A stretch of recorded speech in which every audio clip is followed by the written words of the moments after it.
back. So our next guest is a widely celebrated chef from Lyon, France, whose culinary empire spans the globe, including multiple Michelin-starred restaurants. His flagship restaurant, Daniel, is celebrating its 30th anniversary this month. So please welcome back to the show, Chef Daniel Boulud.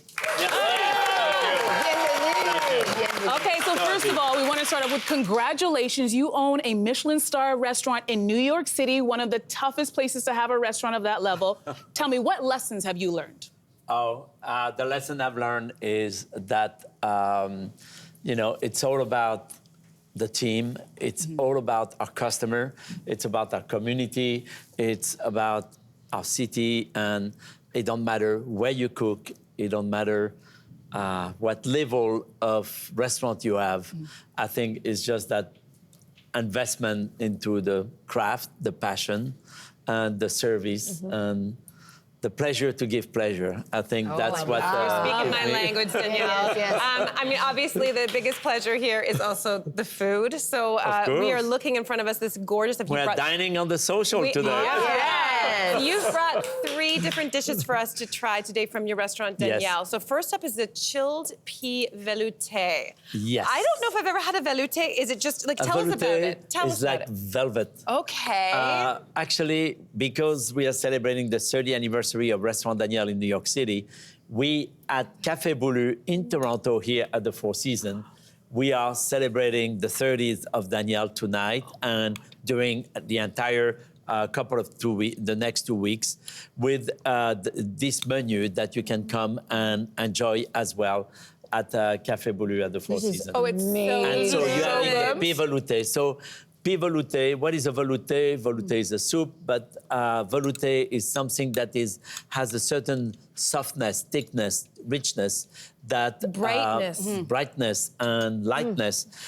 So this is brightly fresh green because Daniel opened 30 years ago in May of 1993 in New York. I wanted to celebrate. I love to celebrate the seasons and its harvest, and I wanted to celebrate peas. So I did a 5-pea soup with bacons and rosemary and mint.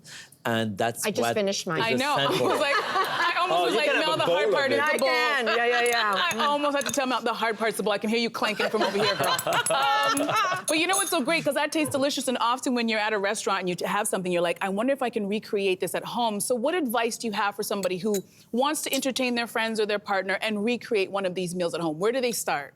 I think what's important is to find good ingredients. It starts with fresh, good ingredients. And that's why, speaking about the season, it's the best opportunity to find ingredients that taste good, that are fresh, that will be local, and that will be, that window of time that you want to enjoy it, even maybe, have it every day if you like. And then after, keep it simple, but don't miss the step that will make the difference in the taste. Okay. I think that's very important. So have a good cookbook, trust the chef that you like to cook with, and try to practice.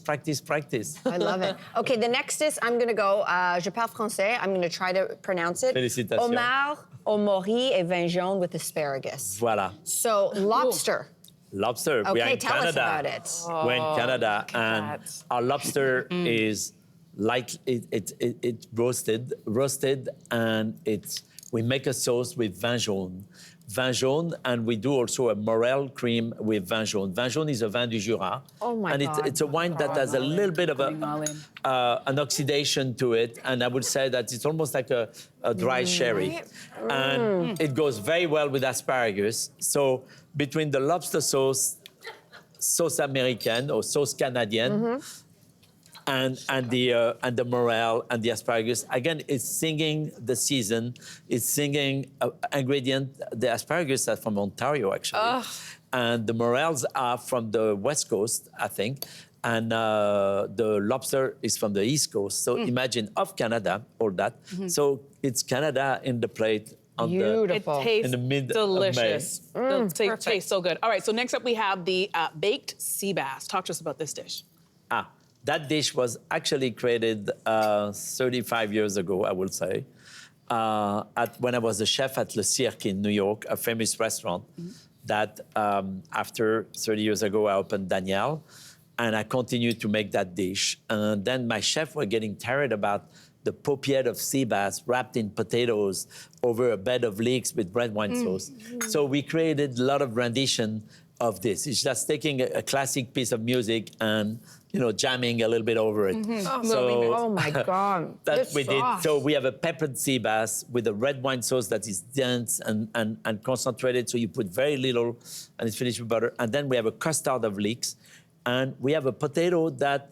It's a little tricky to do it at home because we're using a Japanese machine that is kind of a mandolin. Mandolin is something you slice vegetable very thin. You look at the screen. And so on the left, there is that machine that has a crank, and you put your potatoes, and you get these sheets of potatoes that are very long and thin.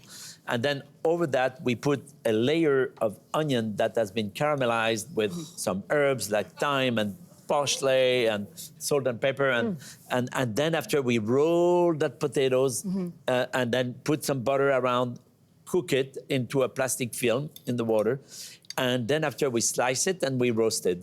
So that's why it's a little puck of potatoes.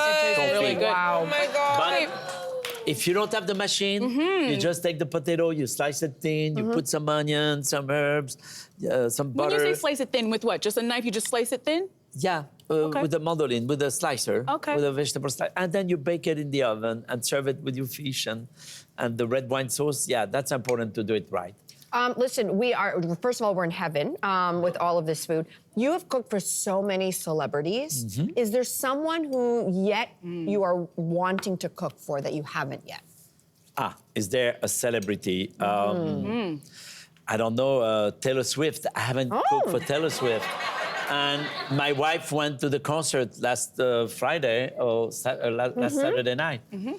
She went to the concert in Midland in New York. And I said, God, I need to cook for Taylor. Hey, Taylor, you heard it here first. So, hello. You heard it here first.